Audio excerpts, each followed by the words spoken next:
Welcome to Game Changers. इन दिनों श्रेयस अय्यर का नाम सोशल मीडिया पर बहुत ज़्यादा वायरल हो रहा है। उसकी दो वजह हैं। पहली वजह ये कि श्रेयस अय्यर को जो इंडिया की मेन टीम है उससे कहीं ना कहीं साइडलाइन कर दिया गया है, चाहे हम T20 फॉर्मेट की बात करें या फिर टेस्ट फॉर्मेट की बात करें। T20 के लिए एशिया कप का स्क्वाड चुना गया जहां पर श्रेयस अय्यर का नाम नहीं था। श्रेयस अय्यर के लिए सोशल मीडिया पर बहुत ज़्यादा हो हल्ला भी मचा कि भाई श्रेयस अय्यर टीम में क्यों नहीं है। शुभमन गिल भी टीम में वापसी कर चुके हैं। श्रेयस अय्यर का IPL इतना शानदार गया, उसके बावजूद भी उनका T20 में नाम नहीं आया।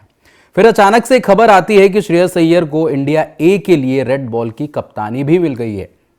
हालांकि दुलीप ट्रॉफी में वो खेल रहे हैं, परफॉर्मेंस उतनी नहीं आई श्रेयस अय्यर की, लेकिन इंडिया ए जो कि ऑस्ट्रेलिया ए के साथ वहाँ पर compete करेगी, उसके लिए श्रेयस अय्यर को कप्तानी भी दे दी गई है और एक तरीके से रेड बॉल में उनकी वापसी भी कर दी गई है। तो इसमें दो मतलब निकाले जा रहे हैं। पहला मतलब ये है कि श्रेयस अय्यर को जब साइडलाइन किया तो बहुत ज़्यादा उनके लिए जस्टिस फॉर श्रेयस अय्यर हुआ। तो क्या BCCI ने ये एक जिसे बोलते हैं ना कि मीठी गोली देने की कोशिश करी है क्या श्रेयस अय्यर को, या फिर जो उनके फैंस हैं या फिर जो श्रेयस अय्यर को फॉलो करते हैं उनको कहीं ना कहीं शांत करने की कोशिश करी है BCCI ने कि भाई चलो ठीक है, हम इनको इंडिया ए का कप्तान बना देते हैं। फिर बीच में एक खबर ये भी आती है कि श्रेयस अय्यर को भाई ODI का कप्तान भी बनाया जा सकता है ऑस्ट्रेलिया सीरीज के बाद। जो इंडिया वर्सेस ऑस्ट्रेलिया सीरीज होगी जहां पर रोहित विराट आपको वापसी करते हुए नजर आएंगे, और उसमें यह भी था कि रोहित विराट की वो आखिरी सीरीज हो सकती है ODI फॉर्मेट में, क्योंकि T20 टेस्ट अब वो खेलते नहीं है। एक फॉर्मेट बचा है ले दे के ODI, और वहां से भी उनकी छुट्टी कर दी जाएगी और उसके बाद श्रेयस अय्यर को ODI का कप्तान बना दिया जाएगा। अब इसमें कितनी सच्चाई है कितनी नहीं है वो तो आने वाला वक्त बताएगा, क्योंकि एक खबर ये भी थी कि शुभमन गिल भी इस रेस में है, क्योंकि T20 में वाइस कैप्टन शुभमन गिल हैं, टेस्ट में कैप्टन शुभमन गिल हैं, और इवन ODI में भी वाइस कैप्टन आपके शुभमन गिल हैं। तो हो सकता है कि भाई श्रेयस अय्यर को ना पिक करके शुभमन गिल को ODI का भी कप्तान बना दिया जाए। और जब सूर्य कुमार यादव T20 से हटेंगे, क्योंकि एज भी उनकी धीरे धीरे हो रही है, तो वहां पर भी शुभमन गिल को T20 का कप्तान बना दिया जाएगा। यानी कि एक कैप्टन ऑल फॉर्मेट, मतलब शुभमन गिल ही सभी फॉर्मेट के आपके कप्तान चुन लिए जाएंगे आने वाले टाइम में। और 2027 का जो वर्ल्ड कप होगा उसमें आपको शुभमन गिल कप्तानी करते हुए नजर आ सकते हैं, अगर रोहित वो वर्ल्ड कप नहीं खेलते हैं तो। कल एक श्रेयस अय्यर का पॉडकास्ट भी बहुत ज़्यादा वायरल हुआ सोशल मीडिया पर, और जो IQ एक कंपनी है जिसके साथ उन्होंने पॉडकास्ट किया, और उसमें भी कई उन्होंने अपनी जर्नी पे बात करी, टीम सिलेक्शन को लेकर बात करी कि जब टीम में सिलेक्शन नहीं होता है तब आप किस तरीके से अपने आप को मोटिवेट करते हैं, किस तरीके से आपका रिएक्शन रहता है। तो उन्होंने साफ तौर पे बोला कि यार देखो, जो भी है एशिया कप का हम रेफरेंस इसमें ड्रॉ कर सकते हैं कि श्रेयस अय्यर को एशिया कप के लिए नहीं चुना गया। उनका स्क्वाड में 15 में क्या 20 में भी नाम नहीं था, ठीक है, स्टैंड बाय में भी श्रेयस अय्यर का वहाँ पे नाम नहीं था। लेकिन उसको लेकर उन्होंने क्या बोला, उसको लेकर ये बोला कि देखो, जब आप टीम में नहीं होते और जो दूसरा बंदा आपकी जगह खेल रहा होता है या टीम में होता है, तो आपको उसके लिए प्रे करना चाहिए, उसके लिए अच्छा सोचना चाहिए कि वो बंदा परफॉर्म कर रहा है और अच्छा कर रहा है। और हमारा मेन मोटिव क्या होता है कि हमारी टीम जीते, हमें अच्छा करना है और हमारी टीम जीतती रहे। हालांकि ये फ्रस्ट्रेटिंग ज़रूर होता है जब आपको नहीं चुना जाता किसी भी स्क्वाड के लिए, या फिर 11 के लिए, या फिर जब आप 15 में होते हो और आप 11 में नहीं होते हो, तो वो तो बहुत ज़्यादा फ्रस्ट्रेटिंग होता है कि यार आप 15 में तो हो लेकिन जो ग्राउंड पे 11 बंदे खेल रहे हैं आप उसमें नहीं हो। लेकिन श्रेयस अय्यर को इतना साइडलाइन क्यों किया जा रहा है? उनकी परफॉर्मेंस भी है, चाहे हम ODI की बात करें, T20 की बात करें या फिर टेस्ट की बात कर लें।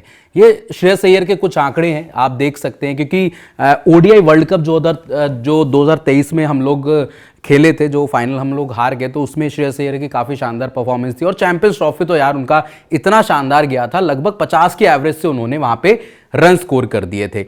या आप उनके आंकड़े देख सकते हैं कि 2025 में जो चैंपियंस ट्रॉफी टीम इंडिया ने जीती, 5 इनिंग में 243 रन है, स्ट्राइक रेट है लगभग 80 का, 48 का उनका एवरेज है, ठीक है। अब ये देखिए कि भाई न्यूजीलैंड के अगेंस्ट जो फाइनल था 48 मैच जिताऊ पारी, ठीक है। फिर ऑस्ट्रेलिया के अगेंस्ट जो हमारा मुकाबला था वहां पर 45, वो भी मैच जिताऊ पारी। फिर न्यूजीलैंड के अगेंस्ट जो हमारा ODI था एक, जिसमें 79 रन क्रूशल रन, वो भी मैच जिताऊ पारी। फिर पाकिस्तान के अगेंस्ट था, उसमें 56 रन, वो भी मैच जिता पारी, ठीक है। बांग्लादेश के खिलाफ उनका बल्ला नहीं चला। उससे पहले जो इंग्लैंड सीरीज थी जहां पर बहुत ज़्यादा सवाल थे कि भाई श्रेयस अय्यर खेलेंगे नहीं खेलेंगे, विराट जब बैठे थे तो श्रेयस अय्यर का अचानक से नाम आ गया था। वहां पे आप देखिए 3 पारियों में उनके जो रन्स थे, ठीक है, 181 रन है, 3 इनिंग्स है, 123 का लगभग स्ट्राइक रेट है और एवरेज 60 से ज्यादा का है। 78 रन बनाए थे उन्होंने तीसरे ओडीआई में, 44 थे सेकंड ओडीआई में और 59 थे उनके पहले ओडीआई में। तो ये ओडीआई की कुछ परफॉर्मेंस। उससे पहले टी20 में कुछ उनको ऑस्ट्रेलिया के खिलाफ मौका मिला था जहां पे उन्होंने 2 मैच खेले थे, 61 रन बनाए थे और एक में उनकी हाफ सेंचुरी भी है। तो यहां पे आपको बता दिया कि ओडीआई में वो क्या कर चुके हैं, चैंपियंस ट्रॉफी में क्या कर चुके हैं और टी20 फॉर्मेट में वो क्या कर चुके हैं। उसके बावजूद भी अगर उनको कोई साइडलाइन कर रहा है तो इसमें गलती किसकी है? इसमें गलती क्या सिलेक्टर्स की है? इसमें गलती क्या कोच की है? इसमें गलती क्या कप्तान की है? अब ये देखिए आईपीएल जो 2025, ज्यादा दूर की बात नहीं है कि 4 साल पहले 5 साल पहले की बात है। एशिया कप का जब स्क्वाड चुना गया था और आपको यह भी पता था कि आईपीएल की परफॉर्मेंस कितनी ज्यादा मैटर करेंगी जब आपका एशिया कप का स्क्वाड चुना जाएगा। शुभमन गिल की वापसी क्यों हुई? शुभमन गिल की वापसी तो आईपीएल के तर्ज पे ही हुई ना कि 600 650 उनके रन है, तो वो भाई टी20 फॉर्मेट में सीधा उन्होंने वॉक इन कर लिया, सीधा 15 में भी आ गए और लगभग भाई वो 11 में होंगे। लगभग क्या, वो खेलेंगे क्योंकि वाइस कैप्टन भी हैं आपके। शुभमन गिल के 600 650 रन थे तो उन्होंने अपनी टीम में जगह बना ली। अब श्रेयस अय्यर के आंकड़े देखिए अब आईपीएल में, उन्होंने भी भाई 600 प्लस रन बनाए हैं और वो भी 17 मैचेस में उनकी टीम फाइनल खेली है। 10-11 साल बाद पंजाब फाइनल खेली है because of Shreyas Iyer batting performance और उनकी कप्तानी, उनकी लीडरशिप रोल की वजह से।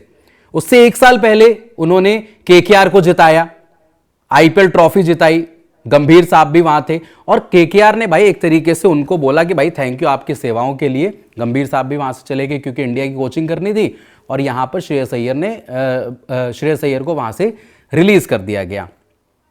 वो भी जब आईपीएल जीते थे तो वहां पर सबसे ज्यादा जो चर्चा हुई थी वो हुई थी गंभीर साहब की। गंभीर साहब की इसलिए भी चर्चा हुई बहुत ज्यादा कि भाई कोच मेंटालिटी, केकेआर को पहले भी इन्होंने एज अ प्लेयर जिताया है, अब कोच आया तो भी जिता दिया, तो श्रेयस अय्यर का नाम एक तरीके से वहां पे छुपता हुआ नजर आ रहा था। लेकिन जब पंजाब को उन्होंने फाइनल खिलाया, बड़ी बड़ी पारियां खेली, 100 अपना सेक्रीफाइस कर दिया और पंजाब को 10-11 साल बाद आईपीएल फाइनल खिलाया, तो वहां पर श्रेयस अय्यर की बहुत ज्यादा तारीफ भी हुई कि देखो लीडरशिप क्वालिटी क्या है, प्लेयर किस तरीके से है, मेंटालिटी क्या है। अब श्रेयस अय्यर को लेके ऐसी चीजें निकल के आ रही है कि भाई उनका एटीट्यूड प्रॉब्लम है, गंभीर के साथ उनकी नहीं बनती, 36 का आंकड़ा है, ये है वो है, लफड़ा है। क्योंकि आप सभी को याद हो 1-1.5 साल पहले जब उनका सेंट्रल कॉन्ट्रैक्ट उनसे छीन लिया गया था, रद्द कर दिया गया था, तब वहां पे जब उनको बोला गया डोमेस्टिक क्रिकेट खेलने के लिए तो उन्होंने एक मैच के लिए मना कर दिया था मुंबई के लिए कि भाई मेरे को इंजरी है।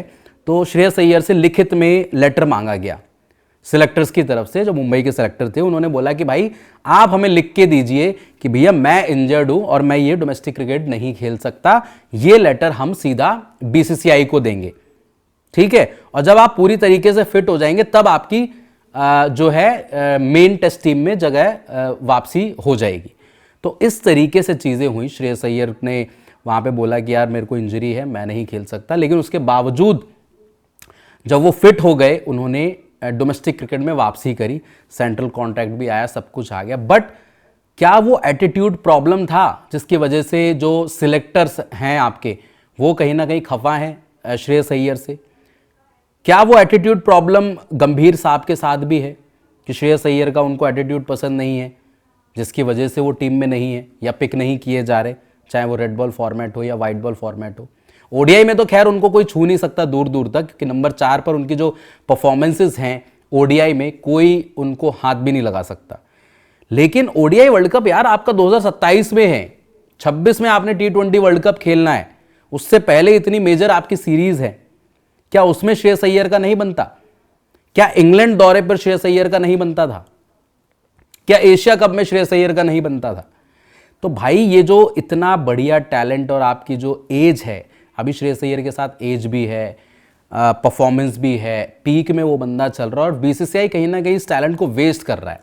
तो मेरी हाथ जोड़ के विनती है बीसीसीआई से, सिलेक्टरों से कि भाई ऐसे टैलेंट को आप वेस्ट ना करें, उसको कैपिटलाइज करें, उसको ज़्यादा से ज़्यादा मौके दें और ये बताएं कि भाई श्रेयस अय्यर अपनी पीक टाइम पे वो क्या कर सकते हैं। टीम के लिए क्या कर सकते हैं, अपने लिए क्या कर सकते हैं, और जितना वो खेलेंगे यार उतना टीम के लिए बेहतर है, उनके लिए बेहतर है, इंडिया के लिए बेहतर है। आपकी क्या राय है, आपका क्या मानना है इस पर, कमेंट करके हमें ज़रूर बताएं। बाकी गेम चेंजर्स को अगर आपने सब्सक्राइब नहीं किया है तो फटाफट से आप सब्सक्राइब ज़रूर करें। वीडियो अगर पसंद आए तो लाइक शेयर ज़रूर करें। जय हिंद, जय भारत।